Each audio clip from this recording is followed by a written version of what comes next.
waaqayyootiin eeggamtanii yeroo kana fuula isaatti argamuudhaaf carra qaboota kan taane obboloota hundumaa akkam jirtu nagaa keessanii nagaa koo kana fuuraa isiniif dhiyeessaati.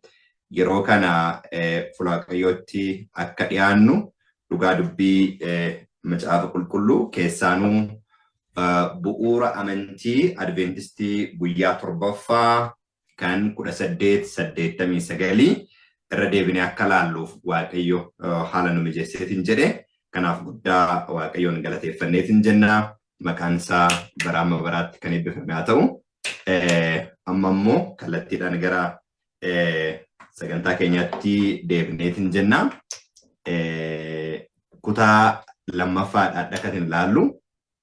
Kutaa lammaffaa yeroo laalleetiin jennu bu'uura amantii isa lammaffaa akka kutaa lammaffaatti ilaalleetiin jenne jechuudha. Bu'uura amantii keenyaa isa lammaffaa kutaa lammaffaa goonee ilaalleetiin jenne kan 1889 akka jedhe hin dagatinaa.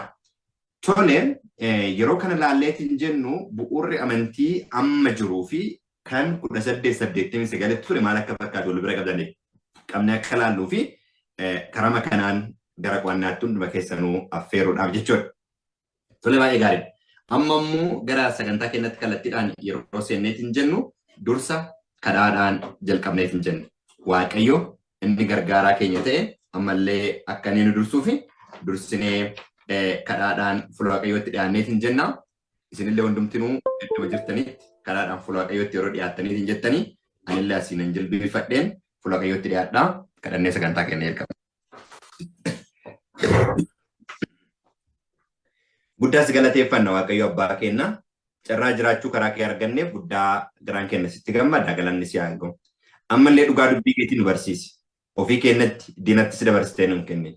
Dhugaa kee akkuma barraa'etti warra ittiin jiraatu akka taanuuf nu gargaara. Keessaan waa'ee ilma keetii guyyaadhaa akka hubannuuf sammuu keenya nu bane.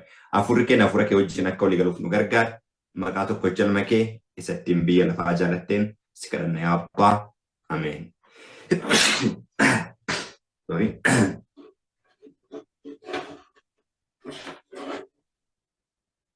Okay. Tole, guddaa keenyatti garaan keenya gammada. Kunuunsa jaalalaa inni nu godheef, harka abbummaa isaa nurra qabeef dhuguma guddaatti gammadeet jedha garaan keenya. Har'a immoo akkuma sila isiniin jedhee bu'uura amantii isa lammaffaa ilaalla jechuudha. Mee jalqaba isa lammaffaa ingilifumaan laallee achiin baayibilii keessa maal akka jedhu takka takka ilaalaa deemne jechuudha. Inni tokkoffaan maal akka ta'e ilaalleera. Gaafa kanaan dura tokkoffaan maal akka ta'e ilaalleera. Waaqa tokkocha akka qabnu. Inni kun ammoo qaamaan hafuuraan tokko akka ta'e. Waaqa spiritual and personal being tokkocha akka ta'e. Waaqa tokkocha qabnu. Waaqni tokko kun ammoo uumaa waa hundumaati. Tokko hunda danda'a. Waa hundumaa beekaa. Bara baraan kan jiraatu beekaa akka ta'e. Akkasumas immoo karaa hafuura isaa iddoo hundumattuu kan argamu. Karaa hafuura isaa, karaa hafuura qulqulluu iddoo hundumattuu kan argamudha jechuudha. Karaa hafuura isaa, hafuura qulqulluu. Faarsaa 139 lakkoofsa 8 irraa kan argamu. Kanaaf Waaqayyo eessa jira jechuudha. Samii irra jira, teessoo isaa irra jira. Waaqayyo samii irra teessoo isaa irra jira. Dhuguma teessoo isaa irra jira. Kiristoos mirga abbaa damma akka taa'e. Waaqayyo isa teessoo isaa irra jirutu karaa hafuura isaa iddoo hundumattuu argama malee abbaan iddoo hundumatti qaamaan hin argamu. Karaa hafuura isaatti kan inni argame jechuudha. Waaqni tokkochi abbaan. Okay, karaa hafuura qulqulluu iddoo hundumattuu akka argamu Efesoon irraallee irra deebinee ilaalaa turre irraa adda immoo lammaffaa isaa ilaallaa jechuudha. Lammaffaan gooftaa tokkochatu jira. But there is one Lord Jesus Christ. Gooftaa tokkochatu jira. Innis Yesuus Kiristoos. Akkuma caafni qulqulluun jedhu gooftaan tokko jedha. Gooftaan tokko. Macaafa qulqulluu irraa si'achi dhaqaa ilaallaa. Akkamitti akka jechi tokkoon isaa macaafa qulqulluu irraa fudhatame akka ilaalluuf jechuudha. Efesoon boqonnaa 4 lakkoofsa 5 irratti gooftaan tokko amantiin tokko jedha. Gooftaan tokko amantiin tokko jedha. Kanaaf bu'uurri amantii Adventistii inni kan 1889 inni lammaffaan maal jedhaa? Gooftaa tokkochi jira. Innillee Yesuus Kiristoos. Lammaffaa gooftaa Yesuus Kiristoos. The Son of Eternal Father. Inni kun eenyuuni? Ilma Waaqa Abbaati. ilma waaqa abbaati. Ilma waaqaati gaafa jennu ilma sada waaqa tokkummaatii miti. Kanaaf waaqayyo ilma isaa nuu kenne gaafa jennu abbatu nuu kenne jechuudha. Abbatu nuu kenne jechuudha. Kanaaf ilma waaqa abbaati kiliirlee adda baafamee beekamu qaba jechuudha. Macaafni qulqulluun akkas jedhaa kallattiidhaan eeyyee. Jechi takkaan isirraa fudhatame macaafa qulqulluurra kan hin jirre hin jiru. Ergaa Yohaannis lammataa tokko sadirraa maal jedha? Ayyaanni araarri nagaanis waaqayyo abbaa biraa Yesuus Kiristoos ilma abbaa biraa dhugaatti jaalattis nu wajjin haa ta'u jedha. Kanaaf Yesuus Kiristoos ilma eenyuti jechuudha? Ilma abbaati. Okay. Ilma abbaa gaafa jennu maal jechuudha? Metaforikali yookaan akkasa jechuun immoo dhugama ilma waaqaati. Macaafni qulqulluun dhugama ilma waaqaati jedha. Sababni isaa uumama hundumaa dura maal ta'e jedha macaafni qulqulluun? Dhalatee jedha. Qolaasiyaas boqonnaa tokko lakkoofsa meeqa? 15. Qolaasiyaas tokko first born of every creature jedha. Ingiliffaan yeroo ilaalteen jettan. King James Version. Kiristoos bifa waaqayyoon ijaan argame ittiin namatti mul'atudha. Uumama hundumaa dura dhalate. Uumama hundumaa dura dhalate. Uumama hundumaa jechuun waaqayyo jalqabatti eenyuun ardiif samii. Kanaaf ardiif samii dura maal ta'edha Kiristoos? Dhalatedha. Utuu ardiif samiin hin uumame dhalate. Kanaaf barri isan daangessu jechuudha. Barootaan dura jechuudha. Lakkoofsa baraatiin dura jechuudha. Okay. Uumama dura dhalate. Eenyuun irraa dhalate? Abbaa irraa. Abbaa irraa. Ergaa Yohaannis tokkoffaa boqonnaa 5 lakkoofsa tokko. Yesuus kun masicha ta'uu isaa namni amanu hundinuu mucaa waaqayyooti. Isa dhalchi namni jaallatu isa abbichatti dhalates hin jaallatu. Eenyutti dhalate jedhaa? Abbichatti dhalate. Kan Ingiliffisaa isa wangeela Yohaannis 3:16 wajjin tokko jira. Bigatanii kakaawu. Whosoever believes that Jesus is Christ is born of God. And everyone that loves him that begat loves him also that begotten of him. Isarraa akka dhalatillee maal godhaa? Hin jaallata jechuudha. Kanaaf Kiristoos eenyu dhalate? Abbaatti dhalate. Yoomi dhalate? Macaafa fakkeenyaa boqonnaa 8 lakkoofsa 24 irraa yoo ilaaltu 22 irraa ilaaltanii hiikkaan inni Ingiliffaa jecha baay'ee bareedaan ka'a. Afaan Oromootiin garuu hiikkaa jechi termii qajeelaan yookaan immoo akka uumamaatti kan inni kaa'ee jedhe garuu uumama dhuunfaan Kiristoos maal godhe? In dhalate. Possessed me jedhee dubbatee jedhe. Kanaaf maal jedhama? Callabboo dura dhaladhee yemmus burqituuwwan bishaanii gadi fagoo keessa yaa'uyyuu hin jiru. Tulloonni gaaronni utuu hin uumamin dhaladhe. Kanaaf eenyuun irraa akka dhalatee lafa kaa'ama macaafni qulqulluun? Abbaatti akka dhalate. Kanaaf wangeela Yohaannis boqonnaa 8 lakkoofsa 42 irraa maal jedhaa? Wangeela Yohaannis boqonnaa 8 lakkoofsa 42 irraa jalqabumayyuu Kiristoos yeroo gara biyya lafaatti dhufee hin jedhu eenyuun keessa bahee dhufe jedha. Eenyummaa isaa yeroo dubbatu. Baay'ee kun iddoo dhufee indikeetii godhaa oduu hin taane tokkummaa isa waaqayyo isaan abbaa kenna jedha wajjin qabu isaa jechuudha. Fakkeenyaaf maal jedhanii? Isin hojii abbaa keessanii hojjettu isaaniin jedhe. Isaan immoo nuyi abbaan beekamne itti dhalanne argitanii dhimmichi dhimma maali jechuudha? Dhimma itti dhalachuuti. Dhimma itti dhalachuuti. Nu abbaa beekamne itti dhalanne jedhanii. Nuyi abbaa tokkocha qabnaa innis waaqayyoodha jedhanii. Amma Kiristoos respoonsii dhimma dhalachuu wajjin dhimma eenyummaa konnekshinii qabaachuu wajjin yeroo isaanii waaqayyoon ibsanii inni amma akkana jedheen. Yesuus deebisee waaqayyotu abbaa keessan ta'e anan jaallatu turtan. Anoo waaqayyo keessaa ba'ee dhufee as jira. Isatu na erge malee anoo hin dhufne jedheen. Waaqayyo keessaa ba'ee biraa dhufe jechuudha. Wangeela Yohaannis tokko maal jedha? Jalqaba sagalicha ture. Sagalichillee waaqayyoon bira ture. Sagalichi ofiisaati maal ture? Waaqayyoon ture. Inni bira ture jedhu sun ergaan Yohaannis inni tokkoffaa boqonnaan tokko lakkoofsi lama maal jedha? Abbaa bira ture jedha. Kanaaf abbaaf ilmatu wajjin ture jechuudha wangeela Yohaannis tokko. Kanaaf Kiristoos Yesuus ilma gooftaa tokkochaa inni ilma waaqayyo abbaati. Kan abbaarraa dhalate yoomi uumama ardiif samii dura jechuudha. Kanaaf yeroo ardiif samii uumamtu inni wajjin ture jechuudha. Abbaa isaa wajjin ture jechuudha. Kanaaf bifa kanaan ilaaluun baay'ee barbaachisaadha. Kiristoos ilma waaqayyo abbaati. By the way, waaqummaa Yesuus Kiristoosiitiif bu'uurri eenyullee mormuu hin dandeenye. Kan addunyaan mormuu hin dandeenye ilma waaqayyoo ta'uu isaati. Ilmummaan isaa waaqummaa isaati. Waaqummaa isaa kan gadi xiqqeessu hin taane dhibbatti waaqummaa Yesuus Kiristoosii tuqaa mirkaneessan keessaa tokko isa Yesuus Kiristoos ilma waaqayyooti jedhudha jechuudha. Kiristoos Yesuus ilma eenyuti? Ilma waaqayyooti jedhudha. Kun waaqummaa Yesuus Kiristoosii maal godheetiin jedhaa? mirkaneessee jedha jechuudha. Baay'ee gaarii. Mee itti aansinee takka lama jedhaa waan bu'uura amantii Adventistii guyyaa torbaffaa isa kan 1889 keessatti ibsame takka lamaan ilaala. Akka irra deebi'ee si yaadachiisuudhaaf isa lammaffaa ilaalla. Tokkoffaa waa'ee waaqa tokkicha abbaatii, lammaffaa waa'ee ilma Yesuusi. Okay, itti aansee kan jiru maal jedha? One by whom he created all things. Eenyutu baa hiika jedhama asitti? Asi hiika jedhame. Asitti hiika jedhame eenyu ni jechuudha? Abbaan. But one by whom he, God, creates all things. Kaundumaa uummanni ni abbaan. Karaa eenyu? Karaa Yesuus Kiristoos uume. Mee macaafa qulqulluu keessa dhaqnee macaafa qulqulluun kana mirkaneessaa? Eeyyee. Maal jedha macaafa qulqulluun? Fakkeenyaaf Ibroota boqonnaa 1 lakkoofsa 2 maal jedha? 1 lakkoofsa 2. Guyyoota biraasa dhumaa kanatti Waaqayyo ilma isaatiin nutti dubbate. Waaqayyo ilma isaa kanaan Waaqaaf lafa uume. Jalqabatti Waaqayyo dachee samii maal godhe? Uume. Dachee samii uume jalqabatti. Dachee samii yeroo uumu yookaan lafaaf Waaqi yeroo uumeetiin jedhu waan hundumaa harka isaatti kennuudhaan maal godhe jedhe? Isa dhaabe. Waaqayyo ilma isaa kanaan Waaqaaf lafa uumeetiin jedhe. Kanaaf ilma isaatiin Waaqaaf lafa uume. Bu'uura amantii Adventistii inni 1889 inni jalqaba kana kaa'aa jechuudha. Waan baay'uun eenyutu uume? Waaqayyo abbaa. Abbaa akka ta'e macaafni qulqulluun kiliirii lafa kaa'ee jedha jechuudha. Mee fakkeenyaaf tokkoffaa Qorontos boqonnaa 8 lakkoofsa 6 maal jedha? 8:6. Nuuf garuu Waaqayyo tokkichatu jira. Innis abbaa isa waan hundumaa uume. Isa nuyi maqaa isaatiif jiraan. Akkasumas gooftaa tokkichatu jira. Innis Yesuus Kiristoos isa wanti hundinuu ittiin uumame. Waaqa tokkicha abbaa isa waan hundumaa uume. Abbaa. Argitanii?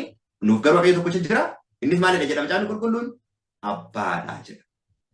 Waaqa tokkichatu jira. Innis abbaa.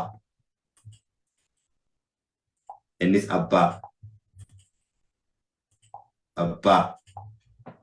Akkasumas isa waan hundumaa maal godhe? Uume. Argitanii? Uume. Waaqayyo inni tokkichi abbaan kun waan hundumaa akka uume isa kan hundumayyuu karaa inni uume karaa Yesuus Kiristoosii uumeetiin jedhe jechuudha. Baay'ee gaarii. Kanaaf bu'uura amantii Adventistii ammallee kan 1889 Baayibilii wajjin kallattiidhaan kan wal qabatedha jechuudha. Okay.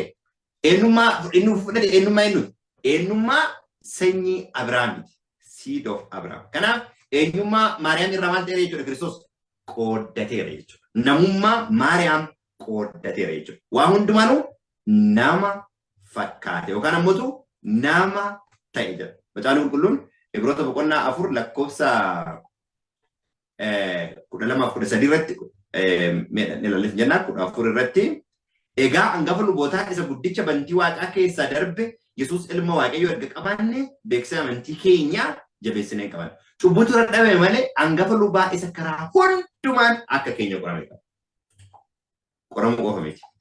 Boqonnaa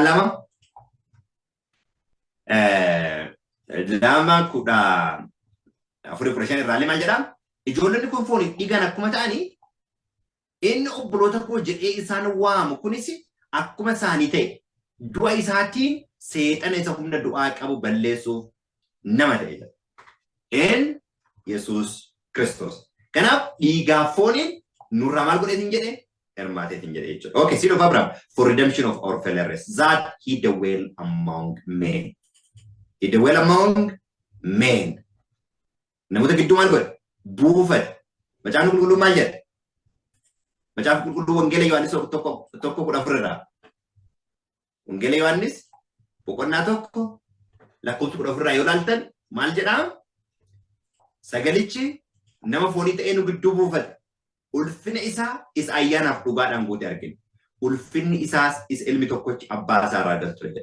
Isa ilmi tokkichi abbaa isaa irraa argatu ture. Kanaaf nu gidduu kan buufatee hin jedhe eenyuun ilma Waaqayyooti jedha. Full of grace and what? Truth. Maaliif kan guute argina jedhaa asitti? Ulfina isaa isa ayyaanaaf dhugaadhaan guute. Grace and truth. Kanaan nuti kan fayyine ayyaanaa fi dhugaadhaan fayyine jechuudha. Ayyaanaaf dhugaadhaan fayyine hin jedhu. ayyaanaaf dhugaadhaan fayyineet hin jenne jechuudha. Baay'ee gaarii. Inni kun kan gidduu buufatee hin jedhe Kiristoos Yesuus ilma Waaqayyoo kan abbichatti dhalate hin jedhe jechuudha. Died or sacrificed and they were raised. Died, du'eera, raised. Gaafameera. Okay, Kiristoos du'eera. Eenyutu immoo isa du'aa kaase? Waaqayyo abbaatu du'aa kaase. Tokkoffaa Kiristoos du'eera, eeyyee du'eera. Eeyyee du'eera. Sababni isaa macaafa qulqulluutu maal jedha asii? Takkaa maal ta'e ture jedha wangeela mul'ata irratti. Takkaa du'een ture jedha yeroo dubbatu. 1:8 irratti. 1:8 irra yeroo laaltan 1:8 irratti inni jiraatu sana takkaallee maal godhee ture? Du'ee ture. Du'uu isaa ragaan mul'ata boqonnaa 5 lakkoofsa sadirraa yeroo gad dubbiftanii lamarraa dubbisaa ergamaa aangoo qabeessa sagalee isaa dhageessisee mallattoo macaafichittiin cufame irraa kutee macaaficha banuudhaaf kan malee eenyudha jedhee labsuu tokko nan dhagaye. Waaqa keessa lafa irra lafa jala tokkollee macaaficha banee keessa ilaaluu kan dandeenyu. Okay. Achiin booddee tokkollee macaaficha keessa banee isa keessa ilaaluuf kan malee waan hin argaminiif baay'ee nan booyyadha. Manguddoota keessaa inni tokko immoo hin boo'in leenci gosa Yihuudaa edda Daawit keessaa ka'ee moo'eera jedha.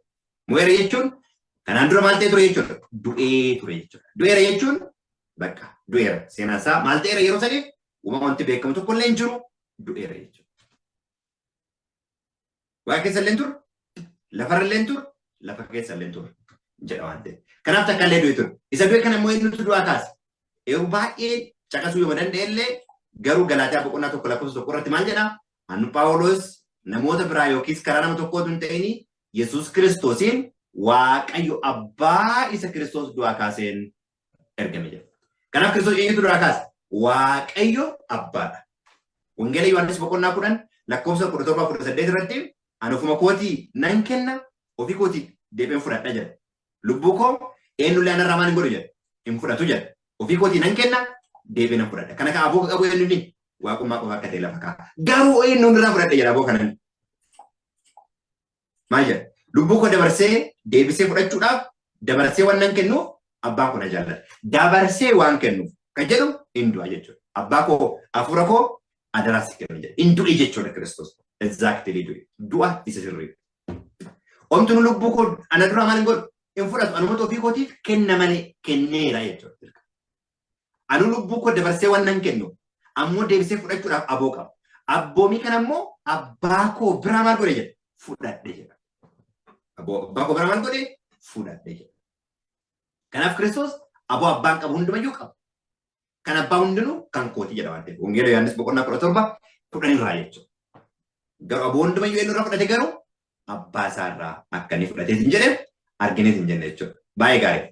Kanaaf was raised abbaan du'aa akkas kaasee argineet hin jennaan and ascend on high to only mediator in the sanctuary above. The only mediator. Only mediator. Only mediator. Giddu galeessi tokkochi kenna qofti isa qofaadha. Okay, mee fakkeenyaaf asirra waan isinitti agarsiisa. Mana qulqullummaa eessaati jedha? Mana qulqullummaa samiiti jedha. Mee imeejii dugda duuba kiyyatti dhufeetiin jedhama, jijjiireetiin jedhama. Waan tokkoon isinitti agarsiisuu waan barbaade. Mana qulqullummaa namni yoo beeke waaqummaa kiliirilii hubachuu danda'a. Okay, amma mana qulqullummaa kanarratti okay, tole. Mana qulqullummaa kana keessatti kutaan outer courtiin jira. Mana qulqullummaa kutaa lama qofa qaba. Qulqulluu fi qulqullootaati. Outer court kan jedhamu kun kutaa qulqulluu miti. Iddootti cubbamoonni illee olgaanidha. Iddootti qalmi geggeeffamu. Kun qulqulluu miti. Haga iddoo dhiqannaa jechuudha. Duutee haga du'aa kaatu. Gaafa du'ee du'aa kaatii jettu kutaa qulqulluu seente jechuudha. Achiin booda kutaa qulqullootaati. As keessatti hangafni lubaa only mediatoriin eenyu fenni gudduu namaa fi waaqa gidduu. Waaqa tokkochatu jira. Namni illee namaaf waaqa gidduu ammoo kan jiru tokkocha qofa jechuudha. Mana qulqullummaa kana keessatti high priest ta'e kan nuuf tajaajilu tokkocha qofa. Kanaaf kan godhatu kan biraa tokko illee hin jiru. Roomeen boqonnaa 8 lakkoofsa 26 Hafuura qulqulluutu nuu kadhata gaafa jedhu hafuura qulqulluun nuu kadhata lama intercessor jedha Ingiliffii yoo dubbatu. 26 irratti illee meeqa irratti illee 26 irrattis 34 irrattis. So intercession kan godhu kamin tokkocha of ilillee Yesuus. 26 irratti karaa maal isaati? Karaa hafuura isaati. First fruit of his spirit kan jedhameetiin jedhe sun 23 irratti 26 irratti jiru sam mul'iseetiin jedha jechuudha. Manni qulqullummaa dhugaa mana qulqullummaa keessatti kan tajaajileetiin jedhu eenyunnini Yesuus Kiristoos ilma Waaqayyooti jechuudha. Kanaaf obboloota koo dhugaan Adventistiin kan bara 1889 all the truth ammallee dhugaadha. Kanaaf asumarra akkuma ilaaltanii all the doctrine is still their truth. Maal jedha asirratti bu'uurri amantii Adventistii yookaan immoo barnoonni doctrine Adventistii kan durii ammallee dhugaadha. Kan durii kan jedhamu yeroo pioneeronni turan kan turan jechuudha. Kanaaf giddugalli yookaan fayyina dhala namaatiif giddugaleessa akka ta'e Yesuus Kiristoos qofaa akka ta'e ilaaluun baay'ee barbaachisaadha jechuudha. Okay? Okay. Then the only mediator in sanctuary in heaven. Manni qulqullummaa samii jira jechuudha. Asirratti waan tokko kaasuu barbaada. Manni qulqullummaa lafarraa yeroo ijaaramu akka gaara rasitti agarsiistu hojjetu jedhee kutaalee kanneen itti dhufna waan ta'eef badhinaan akka seensaati jechuudha. Akka gaara rasitti agarsiistu hojjetu jedhee mana qulqullummaa. Gaara akkatti agarsiisu inni waaqa. Exactly itti mul'iseetiin jedhe. Kanaaf kooppii isaatu lafarratti hojjetame. Tajaajilli mana qulqullummaa kan lafaa yeroo xumuramu maggaarajaa isaa gaafa darsa'u anaaf isintu mana qulqullummaa ta'e isin mana qulqullummaa ta'e. Kiristoosoo tajaajila qulqullummaa isa mana samiitti dha. Tajaajilli qulqullummaa mana samii yeroo xumurameetiin jedhu manni qulqullummaa inni abbaa fi ilma jechuudha. Nullee mana qulqullummaa taanee samii qabna. Manni qulqullummaan abbaa fi ilma. Macaa qulqullummaa isinitti agarsiisa. Manni qulqullummaa abbaa fi ilma jechuun hafuura qulqulluu abbaa fi ilmatu of keessaa qaba jechuudha. Isin mana qulqullummaati gaafa nuun jedhu hafuura qulqulluun isin keessa akka buufatu hin beektanidha jedha waan ta'eef. Nuti akka bifa keenyaatti akka fakkeenya keenyaatti namaa uumnu jedhame waan barraa'ee fi qixa sanii mana qulqullummaa namni ilaalu sada waaqa tokkummaa kompiliitii amanuu hin danda'u. Dhugaa mana qulqullummaa namni amanu Sillaasee jedhamu amanuu hin danda'u. Kompiliitii waliin hin deemu jechuudha. Manni qulqullummaa ishee Waaqayyo gooftaa isa hundumaa danda'uu fi hoolicha waan ta'eef ani mana qulqullummaa tokkollee mandarattii keessatti maal hin goone hin argine. Waan maal ta'eef tajaajilli mana qulqullummaa kan lafaa maggaarrajaan tarsaanaan nu mana qulqullummaa ta'an. Tajaajilli mana qulqullummaa kan lafaa maal ta'e hin hafe. Kan mana samiitti itti fufu. Kan mana samiillee karoorri namaa fayyisuu gara dhumaatti yeroo deebi'e namni tajaajilamaa dhaqee teessoorra yeroo taa'e manni qulqullummaa abbaaf ilma ta'a jechuudha. Kun ammoo nu taanee teessoo abbaaf ilmaarraa teenneetiin jenne jechuudha. Mana qulqullummaa samii jira. Eeyyee tajaajilli mana qulqullummaa samiitti ammallee akka itti fufetti jira. Abbaan isa itti araara ilmi isaa nuuf kadhatudha. Ilmi isaa immoo tokkocha isa giddu galeessa jechuudha. Okay. Through the merit of his shed blood, he secured the pardon and the forgiveness of sin of all those who patiently come to him. Warra garaa guutuun gara isaatti dhufaniitiin jedhaniif dhiifama isaanii agarsiisuudhaaf aarsaa guutuu ta'e dhiyeesseetiin jedhe. Aarsaa guutuu ta'e dhiyeesseetiin jedhe. Maal jedhama Macaafni Qulqulluun? Dhiigni ilma Waaqayyoo kan hin qulqulleessine cubbuun tokkollee hin jiru. Dhiigni ilma Waaqayyoo kan hin qulqulleessine cubbuun tokkollee hin jiru. Tokko torbarraa maal jedhaa? Akka inni ifa keessa jiru nu ifa keessa yoo deddeebine nuyi walii keenya wajjin tokkummaa qabna. Dhiigni ilma isaa Yesuus immoo cubbuu hundumaatti hin qulleessine. Dhiigni ilma eenyu? Dhiigni ilma Waaqayyoo. Cubbuu hundumattuu hin qulleessa. Okay, work as he prays in the before he take his throne as a king. Akkuma ammoo teessoo abbaa kora ta'e gaaf jedhu nullee isa wajjin akka ta'e nu achiin dura tajaajila kana raawwatu. He will make amma haga ammaatti maal godhaa jechuudha. Akka kingiitti akka mootiitti teessoo irratti moosifama. Hangafa lubaa ta'ee nuuf tajaajilutti jira. He will make the great atonement for the sin of all such and there will be a blotted out. Cubbuun keessan akkasii maal ta'u? Haqamuun cubbuu qulqullummaa mana qulqullummaa wajjin wal qabata. Manni qulqullummaan qulqullaa'ee iddootti deebifama jedhu wajjin wal qabata waan ta'eef isa yeroo biraan baanu ilaala. And the born away from the sanctuary as shown in the service of Levitical priesthood. Luboonni maal godhu? Waggaatti si'a tokko kutaa qulqulluu qulqulloota yeroo seenanii dhiigaan qulqulleessu kutaa qulqulluu talee jechuudha. Yookaan immoo mana qulqullummaa dhiigaan maal godhu qulqulleessu. Kiristoos illee tajaajila mana qulqullummaa isa samii keessaan kutaa qulqulluu kutaa yeroo jalqabu dhiigaan qulqulleessiti jedha jechuudha. Qulqulleessu jechuun in xuraa'eeraa oduu hin taane cleansing of sanctuary jalqaba jechuudha. Cleansing of sanctuary jechuun maal jechuudha? Judgment jechuudha. Kanneen takkaan barnoota keenyatti aanuu keessatti itti dhufneeti hin jenne jechuudha. Bu'uura amantii Adventistii keessaa Adventistii guyyaa 7ffaa 1889 yookaan ammoo Adventistii seenaatiif bu'uura dhugaa waan ta'eef jechuudha. Foreshadowed and prefigured the ministry of the Lord in heaven. Mana samiitti tajaajilli ammallee akka geggeeffamu. Maal jedhama caafni qulqulluun? Roomee Ibroota boqonnaa 8 lakkoofsa 1 waan hagammaa dubbanne keessaa isa ijoo jedhee qaba. Wanta dubbanne keessaa nu hangafa lubootaa bantii waaqaa keessaa gara mirga teessoo waaqayyo surra qabeessaa ta'e akkasii qabna isa jedhu hunduma irra caala. Gara mirga isa ta'e ayyaa teessoo isa abbaa jechuudha. Mirga teessoo abbaa ta'e jechuun obboloota koo diraamaa miti. Haa mirga jechuun akkasii miti no wrong mirga jechuun mirguma mirga abbaa ta'e Kiristoos. Nullee dhaqnee Kiristoosii wajjin mirga isaa ta'e inni hin jenne jechuudha. Eddoo inni godoo qullaa sana keessatti godoo namni dhaabe utuu hin ta'in godicha isa dhugaa waaqayyo gooftaan dhaabe sana keessatti hangafa lubootaa ta'ee hojjetame. Kanaaf ammallee godoo isa namni hin hojjenne keessatti Kiristoos tajaajila kana maal godhaa raawwataa jira. Kanaaf Kiristoos ilma waaqa jiraataati. Ilma abbaati jechuudha. Waaqni jiraataan kun abbaa. Eenyuudhaan jettu jennaan ati qulqulluu ilma waaqa jiraataati gaaf jedhan kan abbaa koo qofatu sittime yeroo jedhan hin jenne jechuudha. Kutaa sadaffaadhaan walitti deebina. Tokkoffaa waa'ee waaqayyo abbaa waaqa tokkocha ilaalleetti ture. Bu'uura amantii Adventistii tokkoffaa ture. Lammaffaan ammootu waa'ee ilma waaqaati. Sadaffaa farfaffaa itti fufnee kutaa itti aanutti ilaalla. Isa dhageenyetti akka jiraan. Moora immoo dubbisuudhaaf kaka'umsa akka qabaanneet hin jennu waaqayyo kan dhageenye nuuf haa eebbisu yeroo eebbaa qabaadhaa jechaa kadhaadhaan godhamneet hin jenna. Hin kadhanna. Guddaas galateeffanna waaqayyo abbaa keenyaa carraa galgala kan argannee fuula keetti dhiyaannee dhugaa dubbii kan keetti qayyabachuudhaaf haala nu mijeessiteef galanni isaa ga'u. Ammallee taanuma caala dhugaa dubbii kan keetti akka hubannu nu gargaari. Fedha kee raawwadhu isa gadhaan nu gooteef galanni isaa ga'u. Maqaa tokkocha nama kee maqaa gooftaa Yesuus Kiristoos ittiin biyya lafaa jalatti kadhanna yaa abbaa. Ameen.